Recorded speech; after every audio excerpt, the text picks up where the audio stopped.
Hello বন্ধুরা, আজ আমার ভাইয়ের বউয়ের সাধ, তাই এই যে সব সাজানোর দায়িত্ব পড়েছিল আমার ওপরে। সব সাজিয়ে গুছিয়ে ভাইয়ের বউ এসে বসলো। এই দেখো, মা এখন সব শাড়িটা ঠিক করে দিচ্ছে। দেখো বন্ধুরা, সাজানোটা কেমন হয়েছে একটু বলো। আমার মা এসে ভাইয়ের বউয়ের সাথে একটু ছবি তুলে নিল।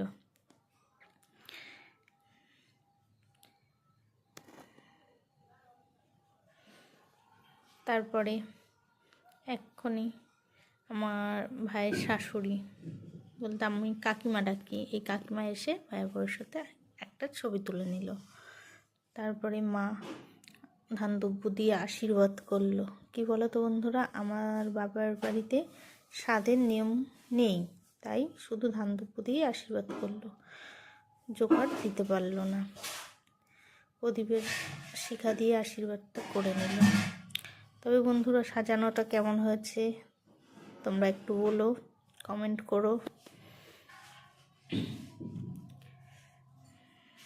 আমার ভাইয়ের বউ মাথা থেকে ধানগুলো পড়ে গেছে, সেইগুলো তোলা নিয়ে এখন ব্যস্ত। ওর মুখটা দেখে মনে হচ্ছে একটু টেনশনে আছে। ও সব থেকে বেশি টেনশনে রয়েছে। ওর খোপায় যে ফুল লাগানো, সেই ফুলটা যেন না খুলে যায়। দেখো বন্ধুরা কেমন লাগছে। পরে মা ওকে দইয়ের ফোঁটা দিয়ে দিল।